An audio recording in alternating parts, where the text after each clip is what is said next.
आज की इस वीडियो में हम लोग 10th क्लास का वीडियो लेकर आए हैं और जो बोर्ड मॉडल क्वेश्चन है, काफी इंपॉर्टेंट क्वेश्चन, मानव नेत्र के रंग बिरंगा संसार। आज की जो टॉपिक से हमारी मानव नेत्र एवं रंग बिरंगा संसार है। तो मानव नेत्र में और इस तरह की कौन सी क्वेश्चंस बोर्ड में हर साल पूछी जाती हैं और जिनकी संभावना है। तो सबसे पहला सवाल हमने यहां पे लिखा है कि दृष्टि दोष से क्या समझते हैं, यह कितने प्रकार के होते हैं। तो दृष्टि दोष वैसे दोष को कहते हैं जिसके द्वारा मानव नेत्र में सुस्पष्ट देखने की क्षमता खत्म हो जाती है। यानी मानव नेत्र के द्वारा किसी भी वस्तु का प्रतिबिंब सही से नहीं बन पाता है और वो व्यक्ति उस वस्तु को या उस तस्वीर को नहीं देख पाता है। ऐसे स्थिति को ही क्या कहा जाता है, मानव नेत्र में होने वाला दोष कहलाता है।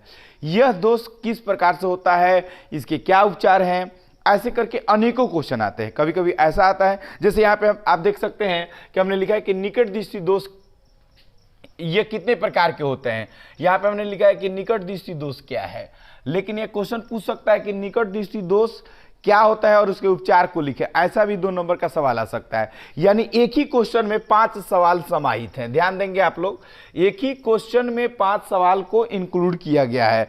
ये लॉन्ग में भी पूछा जा सकता है और शॉर्ट में भी पूछा जा सकता है, लेकिन आज हम लोग इस वीडियो में बात कर रहे हैं तो शॉर्ट क्वेश्चन की बात कर रहे हैं।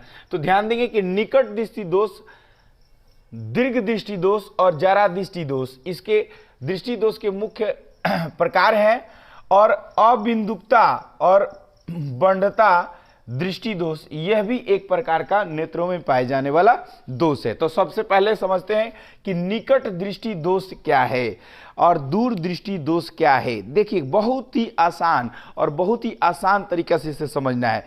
निकट दृष्टि दोष में निकट की वस्तुएं स्पष्ट दिखाई देती हैं और दूर की वस्तुएं स्पष्ट दिखाई नहीं देती है। यानी जो दोष कह रहा है वहां की वस्तु स्पष्ट दिखाई देती है और दूर की वस्तु दिखाई नहीं देती है। और दूर दृष्टि दोष, यानी दूर दृष्टि दोष में दूर की वस्तुएं साफ साफ दिखाई देती है लेकिन निकट की वस्तुएं दिखाई नहीं देती है। आप लोगों को इसे एक बार फिर से सुनने की जरूरत है कि निकट दृष्टि दोष में निकट की वस्तुएं सुस्पष्ट यानी काफी अच्छे तरीके से दिखाई देती है लेकिन दूर की वस्तुएं दिखाई नहीं देती है।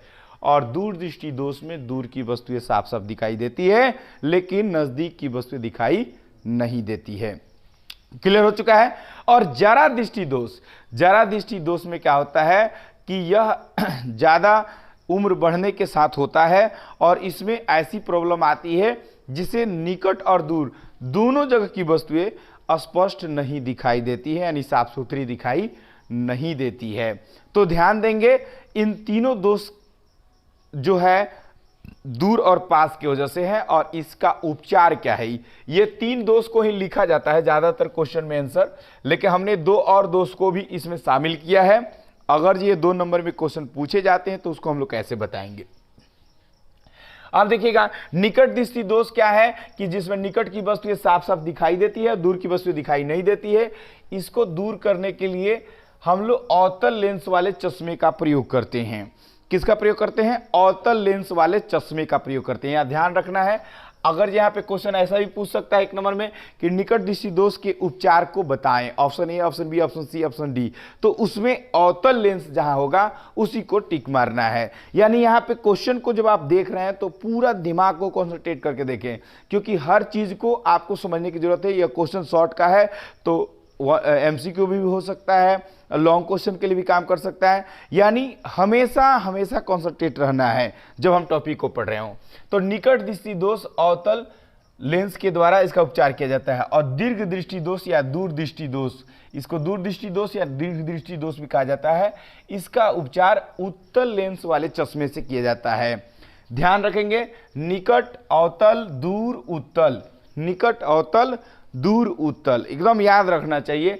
यानी दूर दृष्टि दोष का जो हम इलाज करते हैं वो कैसे करते हैं? उत्तल लेंस के द्वारा करते हैं। और जरा दृष्टि दोष में क्या होता है? द्विफोक्सी लेंस का प्रयोग करते हैं। कौन सा लेंस का प्रयोग करते हैं? द्विफोक्सी लेंस का प्रयोग करते हैं। लेकिन कॉमनली हमारे यहाँ द्विफोक्सी लेंस ज्यादा प्रचलित में नहीं होता है, ज्यादातर लोग हिंदी में भी लिख देते हैं बाइफोकल लेंस। ये इंग्लिश वर्ड है, बाइफोकल मतलब होता है द्विफोक्सी लेंस में, इसीलिए मैंने इसको लिख दिया है। यानी वैसा चश्मे का ग्लास जिसमें दोनों लेंस लगे हुए रहते हैं, बाइफोकल लेंस, और जिसके सहारे जरा दृष्टि दोष वाले अपनी वस्तुओं को साफ साफ देख पाते हैं। अब यहाँ पे चौथा नंबर जो है अबिंदुकता। अबिंदुकता एक ऐसा दोष होता है या एक ऐसी प्रॉब्लम्स होती है आंखों में जिसमें क्या होता है कि एक ही तस्वीर कई तस्वीरों में दिखने लगती है, यानी एक प्रतिबिंब की कई प्रतिबिंब दिखाई देने लगती हैं, और इस प्रकार की स्थिति जब होती है तो उसे क्या कहते हैं, अबिंदुकता कहते हैं। इसको दूर करने के लिए बेलनाकार लेंस का प्रयोग किया जाता है। किसका प्रयोग किया जाता है? बेलनाकार लेंस का प्रयोग किया जाता है। और बंधत्वता में क्या होता है कि यह एक इस प्रकार का दोष होता है जिसमें बंधत्वता में क्या होता है कि यह इस प्रकार का दोष होता है जिसमें जन्मजात दोष होता है। और यह क्या होता है, यह जब किसी को दोष होता है तो उसे कलर स्पर्श नहीं दिखाई देता है, वस्तु सब कुछ दिखाई देता है, लेकिन जो कलर का ज्ञान होता है वह नहीं हो पाता है। और यह क्या होता है, जन्मजात होता है, वंशागत होता है, इसे ठीक नहीं किया जा सकता है। तो ये 5 प्रकार का दोष है, इसे काफी ध्यान से समझ लेना है। अगर ये क्वेश्चन क्या होता है, कभी कभी क्या होता है कि ये सब अलग अलग क्वेश्चन आता है। अबिंदुकता क्या है, इसके उपचार को बताएं। बंधत्वता, दृष्टि दोष क्या होता है, ये कैसे हो जाता है। तो एक ही क्वेश्चन में हमने 5 क्वेश्चन को बताने की कोशिश किया है, और ये पांचों क्वेश्चन इतने इंपॉर्टेंट है। कभी उसके उपचार को लेकर क्वेश्चन आते हैं, कभी दोष क्या होता है उसके लेकर क्वेश्चन आते हैं, तो इसलिए इसको काफी ध्यान से समझने की जरूरत है। अगला सवाल है जो हमने यहाँ पे लिखा है कि सामान्य नेत्र 25 सेंटीमीटर से निकट रखी वस्तुओं को सुस्पष्ट क्यों नहीं देख पाते हैं। या ऐसा भी कह सकते हैं कि 25 सेंटीमीटर से कम या कम दूरी पर रखी हुई वस्तुएं हमें क्यों नहीं दिखाई देती हैं।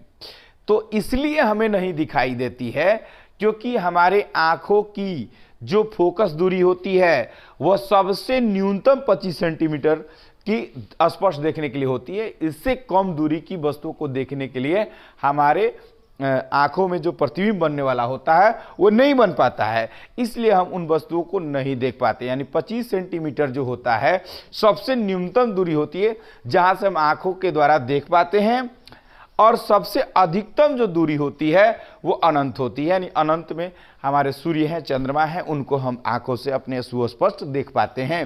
लेकिन नजदीक की वस्तुओं को जब देखने की बात आती है तो नजदीक की वस्तुओं में हम सुस्पष्ट देखते हैं, और उसकी सबसे न्यूनतम जो दूरी होती है 25 सेंटीमीटर। ये क्वेश्चन 1 मार्क्स क्वेश्चन यानी एमसीक्यू में भी पूछा जाता है कि आंखों से सुस्पष्ट न्यूनतम दूरी देखने की जो क्षमता होती है कितनी सेंटीमीटर की होती है, तो 25 सेंटीमीटर को टिक मारेंगे।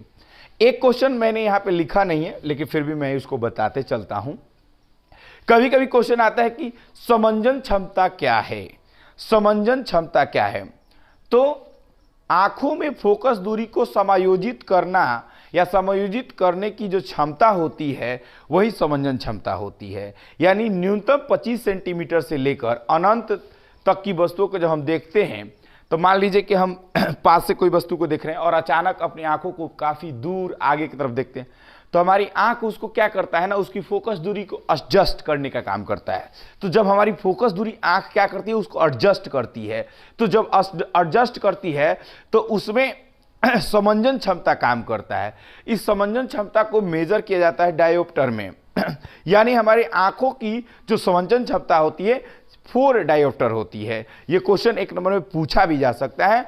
तो जो 4 डायोप्टर हमारी आंखों की जो समंजन क्षमता होती है उसमें न्यूनतम दूरी 25 सेंटीमीटर होती है और अधिकतम दूरी अनंत तक होती है। यह बात स्पष्टली जान जाइए। अब यहां पे क्वेश्चन अगर बदलकर पूछता है कि समंजन क्षमता क्या है और आंखों से न्यूनतम दूरी क्या है, तो उस क्वेश्चन का भी आंसर हम लोग इस क्वेश्चन के माध्यम से कंप्लीट कर चुके हैं। अगला सवाल है कि मानव नेत्र में आइरिस के क्या कार्य हैं। मानव नेत्र में आइरिस के क्या कार्य हैं, तो इसमें आप समझेंगे कि मानव नेत्र में आइरिस के बहुत ही अहम कार्य हैं। इसको बहुत ही आसानी से, बहुत ही प्यार से हमें एक बार ध्यान देने की जरूरत है और हमें आसानी से याद हो जाएगा।